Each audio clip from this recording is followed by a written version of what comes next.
What's up friends, Johnny May here, and in today's quick tip I want to answer the most important question you should be asking yourself if you want to play the piano, and that is, what should I be practicing each day? This is one of the most confusing topics for students. They don't know what to practice, and then they end up confused, frustrated, and stagnant in their playing.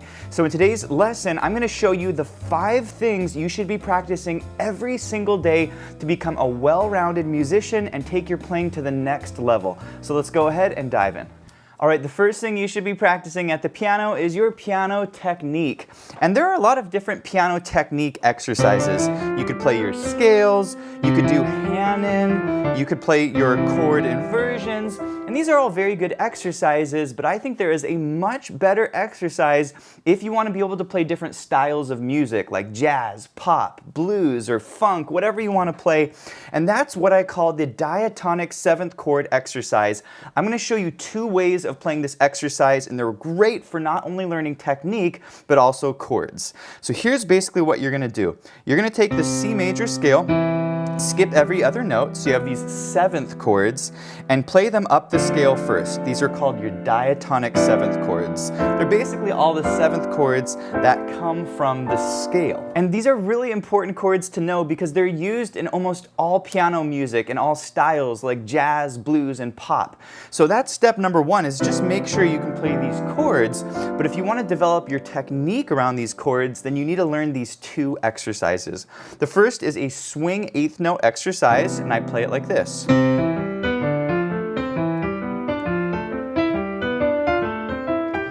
Basically, I'm coming up each chord by using swung 8th notes. 1 and 2 and 3, 4. Does that make sense? Now this is a really important exercise because it will prepare you to play almost all swing music, and this is a very common rhythm in jazz music. Now I do recommend that you get this up to about 140 to 160 BPM. That's going to be about here.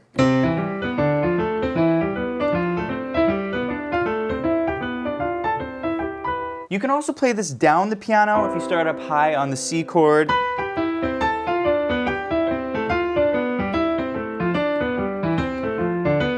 Okay, and again, you want to target about 140 to 160 BPM. Another great exercise to practice your diatonic 7th chords is what I call the triplet exercise, and it goes like this.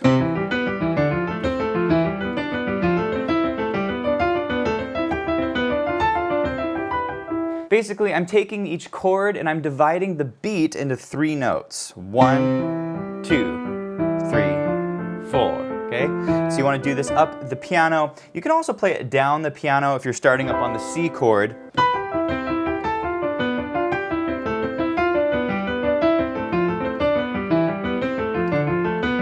Okay? But again, you want to target 140 to 160 BPM. Okay, once you're able to play this in the key of C major, I do recommend that you try this in some other keys. And so a great goal you can set is 1 key per month. So in January you might pick C, and then in February you might pick the key of F and master the key of F. And so by the end of the year, you'll be able to play this in all 12 keys, which is an awesome accomplishment. Alright, before I teach you the second thing you should be practicing each day, if you're enjoying this lesson, please hit the like button and be sure to subscribe for more videos just like this. Alright, the second thing you want to be practicing every time you sit at the piano is mastering theory. And there's a lot of ways you could think of piano theory. You could think of chords, you could think of intervals or scales. But one of the best ways to truly understand theory is to understand chords and how they work. We call this analyzing chords or chord analysis. And so what I recommend that you do is take a lead sheet. This is a lead sheet for Autumn Leaves, which has a melody and chords, and analyze the chords. Okay, so for example on this tune,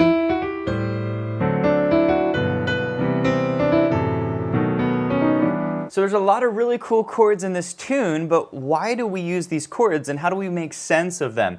And so something I recommend that you do is to take a tune like this and analyze the chords. The way that you do this is you would start by saying the key that you're in, and you'd write this in the lead sheet. So you say we're in the key of G, and then you say, great, what are the chords that we're using? A minor 7. Well, this is a 2 chord in the key of G major. Okay? It's a 7th chord built on the 2nd note of the scale. And so you could say, hey, this is a 2 chord, and the chord quality is minor 7. Okay? The D7 is the 5 chord in the key of G. So you say it's a 5 chord, and it's a dominant 7 chord function. And then the G major, you'd say, well, this is a 1 chord, and the chord function is a major 7, and then the C is a 4 chord, and the function is major 7. So now you can start to take chord progressions like this, and you can say, hey, this is just a 2, 5, 1, 4 in the key of G major. Now, if you want to really understand how to analyze a chord progression like this, check out our jazz standard analysis courses. We have one for beginner to intermediate level players and one for intermediate to advanced players. I'll put a link to those below. All right, the third thing you should be practicing every time you sit down at the piano is to learn tunes. And you know, what's the point of learning theory and technique if you can't actually play songs that you enjoy? And so there are really kind of two approaches to learning tunes. Both are very important. The first approach is sight reading new tunes. And so as an example here, we have Autumn Leaves. And let's say you're seeing this melody in these chords for the first time, and you're not really sure how to get started with sight reading. Well, what I recommend is that you play the single note melody and then play the simple 7th chords on the bottom. And this is a great way to get started with any tune because you're learning the fundamental aspects of the tune, the melody and the basic chords. And then from there you can start to develop your arrangement with more interesting chords. So go through the entire tune, just play all the basic chords. Now, what if you want to actually memorize a tune so that you can play it for your friends, or maybe you want to play it on a gig? Well, there are a lot of different ways to memorize tunes, but I think one of the simplest ways that sounds really good is to use what I call the root guide tone approach. It's a really cool sound.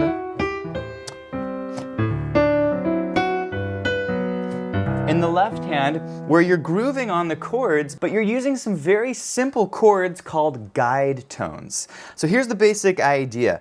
We're going to use Autumn Leaves as an example. Our first chord is like an A minor 7, but check this out. If we took the 5th out of the chord and we leave these two notes, the 3rd and the 7, we call these the guide tones of the chord. And so a really cool thing that you can do is you can invert your guide tones. You can take that C and G and you could put them down here and then put your root on the bottom. And it sounds beautiful, okay? And so you can do this with all of your chords. D7, that's the next chord. You use the guide tones, the 3rd and the 7th. And then on the G chord, right?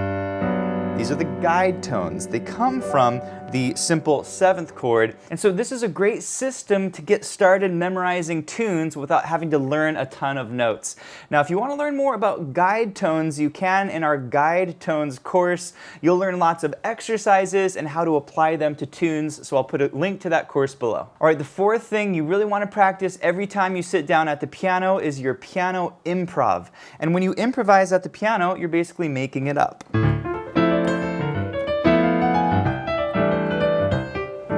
So how do you actually practice improvising lines like this? Well, there are a lot of great improvisation exercises, but one of my favorite ones to use is what I call the scale degree exercise. It is a very simple exercise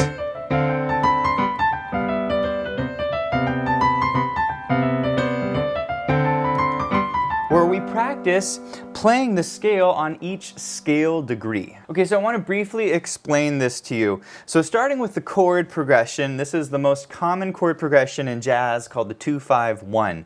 So we're in the key of C, we start on a D chord, we're going to just use D and C, and then we go to a G chord, which is the 5 chord in C, just the G and the B there, and then the 1 chord is going to be C and B, and then we're going to switch it up with a little C and A there to make it a little more interesting, okay? So 2, 5, 1, 1, okay? And we're just playing simple chord shells here, so we're only using 2 notes from each chord, okay? Now the goal in the right hand is to practice the C major scale starting on every scale degree on this chord progression. So we start with the C major scale on C, and then we bring it down,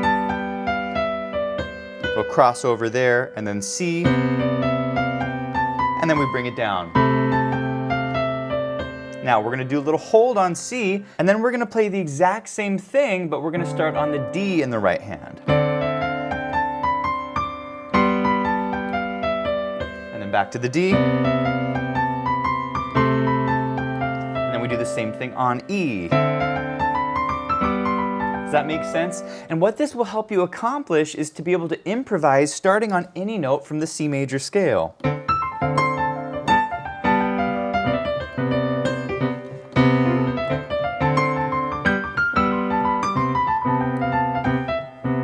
Now for more on soloing on the 2-5-1, check out our 2-5-1 soloing with chord tone targets course over at pianowithjonny.com. I'll put a link to that below. All right, the fifth thing that you should be practicing every time you sit down at the piano is ear training. And ear training is basically the ability to hear music and recreate it at the piano. Or you hear something in your head and you are able to play it on the piano. And so there are kind of 3 steps that I like to teach students in terms of developing your ear and your ability to hear the music and recreate it. The first step is to be able to dictate a melody, or be able to hear a melody and be able to assign some type of name to that melody. And one of the simplest ways of doing this is by taking your major scale and counting it up using numbers. So 1, 2, 3, 4, 5, 6, 7. And so this is step number 1. You want to be able to hear a melody like Fly Me to the Moon.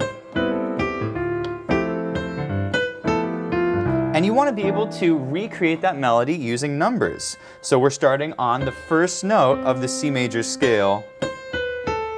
And we're just walking down the scale. So 1, 7, 6, 5, 4, and then it comes up.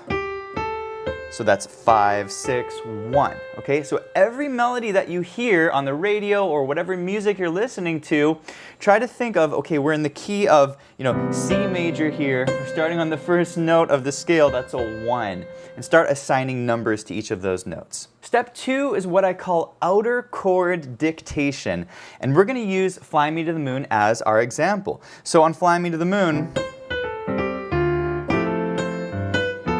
you've got all of these chords underneath your melody. So how is it that you could hear these chords in a recording and be able to recreate it? Well, in this second step, what you want to start listening for are the outer notes of the chords. And so the outer notes on a tune are going to be the melody usually and the bass note. Okay? So we're going to use Fly Me to the Moon again as our example. Here's the melody and chords. We already talked about the melody. We're starting on the 1, 1, 7, 6, 5, 4. But what about the bass note, right? This is the outer note on the bottom. Well, let's play the chord and the melody.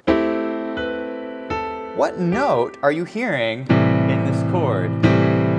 Well, it's very likely you're hearing the bottom note. Okay, so what is that note related to the key that we're in? Well, we said we're in the key of C major, right? There's the 1. So 1, 7, 6. And so you should be able to hear this note A, bum, that's the bottom note. And if you start on the root, the 1, 1, 7, 6, you can count down and you know, hey, this is a 6 chord in the key of C major. So you might be thinking, okay, Jonny, that sounds great. I've got this melody, Fly Me to the Moon, and these chords, and I might be able to hear the bottom note.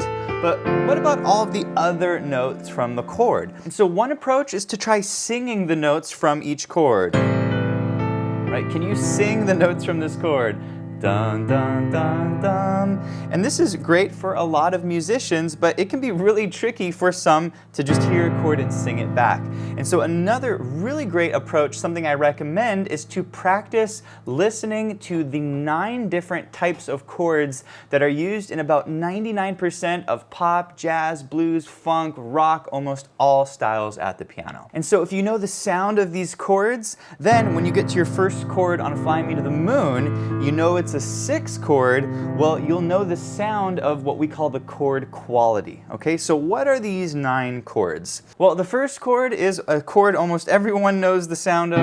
It is your major chord, okay? And so for a lot of people, they can hear this chord and they know, okay, that's a major chord, that's not a minor chord. But this is definitely the first chord you should be practicing if you want to develop your ear, is playing your major chords and being able to identify the sound of major, okay? Second chord is your minor chord. It's got this sound. Very, very simple. The third chord, a little less common, is the sound of a diminished chord. Okay, it's going to have that lowered 5th. And finally, your augmented chord, it's kind of like a major chord, but it has a raised 5th. Okay, so those are 4 of the 9 super common chords that are used in music. The other 5 chords, very briefly here, are 7th chords. Okay, so C major 7, that's the sound of a C major 7. C dominant 7, we lower the 7th a half step. Then we have C minor 7, that looks like that. Lower the 3rd a half step. And then the last 2 chords you're going to need to know if you want to play, again, about 99% of music are your half diminished chord. This is C half diminished. And then finally C fully diminished. And if you practice these chords in some other keys, you'll start to internalize the sound of a major 7th chord, the sound of a dominant 7th chord, and this will help you to finally be able to hear chords like on a tune like Fly Me to the Moon and go, hey, that's a 6 chord, but it's a minor 7 chord. Hey, thanks for watching, and if you enjoyed the lesson, be sure to let me know in the comments, and also be sure to check out pianowithjonny.com. We have over 1,000 step-by-step lessons for all playing levels where you'll learn your favorite songs, styles, and how to improvise at the piano. Thanks for watching, and I'll see you in the next one.